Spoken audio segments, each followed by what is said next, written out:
Hello, everyone.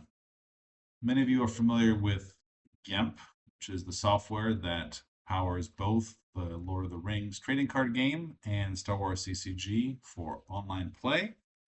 But how many of you know its story? So today we're going to go over a brief history of GEMP itself. Let's get into it.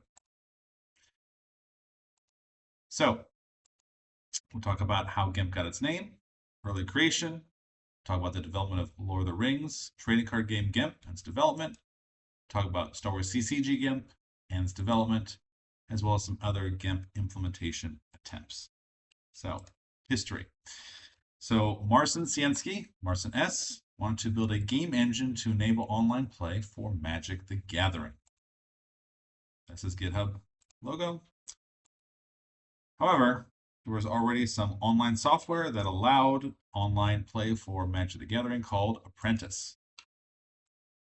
So, since Apprentice existed, Marcin S. pivoted away from it and decided to make his own game engine to implement Legend of the Five Rings, CCG, instead.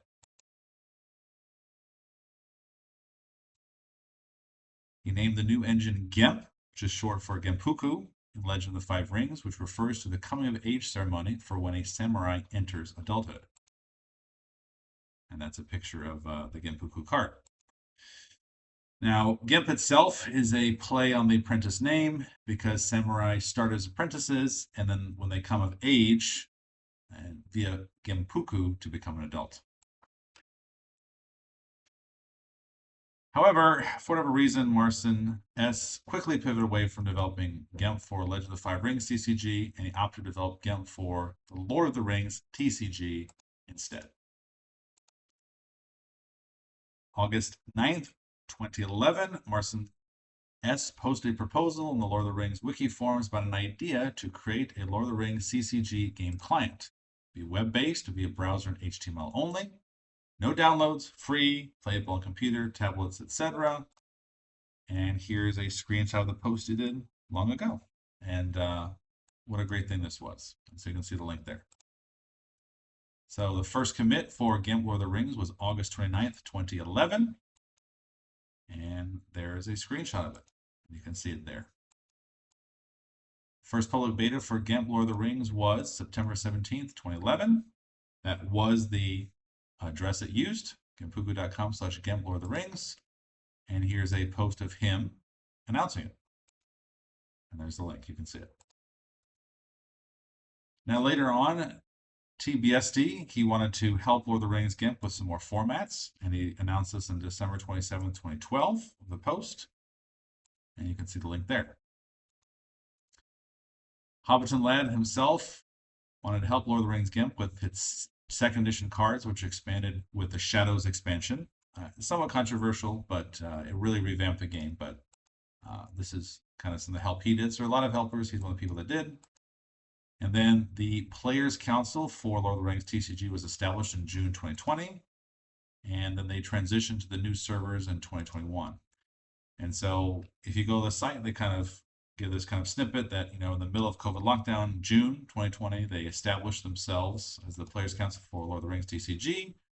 And you can kind of see some of the reasons they have here: rallying the player base, have more improved balance, rules design, etc. And you can see kind of the announcement of this change here. And the new site for GEMP for Lord of the Rings TCG would be play.lordoftheringsTCGPC.net. And you can see and read it there. Now, there was a video from Don King in 2013 that did show off Lord of the Rings GEMP, and it is fun to compare them to today. So if you look at kind of what it looked like, 13 years ago, it's not exactly the same, but it's still very similar. A lot of the same structure is there. You have kind of the games that are going on, that are waiting tables. You have playing tables. You have, the players that are in the lobby. You have the discussion lobby and the various tabs of game history, whatever. So a lot of this really is the same. A lot of it is not changed a whole lot. You can watch the video there. And they had one screenshot of some gameplay. Again, when you compare this to kind of, let's say, to today, it's very similar. You kind of have the two sides, go back and forth. You have like the site path. So it's really cool. It's really amazing how long this general shell has been there. And you can kind of see the lobby of today. So it's a little more advanced. Kind of, we had a UI update recently, but still, the idea of a lobby. We have a chat here. We have various tabs and buttons. A little UI cleanup, but it's the shell is pretty much the same. So as of 2026, every Decipher set for Lord of the Rings TCG is available. Every card has been implemented. They've implemented Rata. They've also implemented 3 virtual sets as well as the Hobbit draft game. This is kind of a long list of everything. You can kind of select in the deck builder kind of exactly what expansions, what you want. You can go by formats, products, whatever, to really filter your cards to make your deck. It's really cool. And so here's an example from the Hobbit draft card. You have Thor in there. You have a new virtual Aragorn here is one thing they had, kind of based more on working with elves. And they kind of have an updated Shelob on their latest virtual set 3 with the enduring feature. And so some new mechanics they're exploring. So it's pretty cool and getting new images and whatnot. So cool stuff. Now, in August 29th, 2013, TBSD, which helped earlier that we announced, he did himself announce a fork of Lord of the Rings GEMP to implement Star Wars CCG GEMP. So initially it was available at this site. I'm not going to pronounce it, but you can read it there. And here is the announcement he made. Pretty cool. And there's a link to it if you want to see it. In September 2020, GEMP moved away from TBSD's private server to the Star Wars CCG Players Committee servers directly, and they would be at gemp.starwarsccg.org instead. And here's one of the announcements that came with it. See the link there. Now in 2015, there was an overview video of Star Wars CCG by Wisdom, and it is fun to compare. So if you look at what this looked like, basically, I guess 11 years ago, again, look, you see some familiar names. You see Tona Duva there, pretty cool, right? See Blizdom there. But yeah, the shell is very similar. I mean, a couple buttons have moved here and there, but it's pretty much the same. Pretty cool, huh? You can watch the video there. You can compare that to today. Again, a few changes, but overall, it's mostly the same. You can compare kind of some in-game gameplay. This is kind of what I could gain from a screenshot there. But again, you compare this to today, it's pretty much the same thing. Maybe a few improvements here or there I couldn't really detect it, but cool. So Star Wars CCG GEMP, as of 2026, every Decipher set is available. However, there are 56 missing cards across 11 sets. There are 27 virtual card sets and numberings. I can't show all of them here, but if you go in the deck builder, you can scroll down. You can filter by the sets. You can filter by formats. It's really cool. They do, in their most recent version of the virtual cards, they do have cards from like episode 1, 2, and 3. They have some cards from episodes 7, 8, and 9, and they do have some cards based off of other Star Wars franchises and movies, such as like Andor or Rogue One. So cool stuff. So there were a couple of other GEMP attempts. In 2014, Marcin S. he did create a repository in GEMP called generic TCG. However, all the notes for it refer to Overpower TCG, which is a 1995 card game.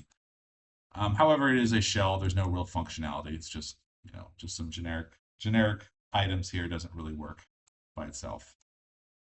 Similarly, in 2022, Marcin has created a GEMP Star Trek repository, and if you look in GitHubs, it has references to Star Trek CCG 2nd Edition. This too, unfortunately, is just a shell with no real functionality, and you can see it referring to, I know it's kind of small here, but it refers to Star Trek 2nd Edition. There's another area that refers to Dilemmas, which is card type in that game. So, as a summary, GEMP is short for Genpuku from Legend of the Five Rings, which refers to the coming of age ceremony when a samurai becomes an adult. It was originally intended for Lord of the Rings CCG, Legend of the Five Rings CCG, but it quickly pivoted to develop Lord of the Rings TCG in 2011. And then Lord of the Rings GEMP itself was forked to create Star Wars CCG GEMP in 2013. Hundreds of hours from volunteers have enabled us to play these classic games through to today on public servers, no downloads, very convenient. And thank you to all the people who have been involved in getting this game to its playable state and maintaining it to today, and continue developing on it too. Thank you. Lord of the Rings TCG has all the Decipher cards done. Star Wars CCG still has 56 Decipher cards missing as of today. Virtual card development continues to this day for both games. And there were a couple other attempts for implementations for other card games, but none of them are functional as of this date. Thanks for watching. Please tell me what you think in the comments below. Please do sign up for the 2026 Retro GEMP BC and the 2026 Retro Jawa Championship, soon to be the Retro Ewok Championship. There will be free to join. We'll have participation prizes. I hope to see you there. Take care, everyone. Thanks. Bye-bye.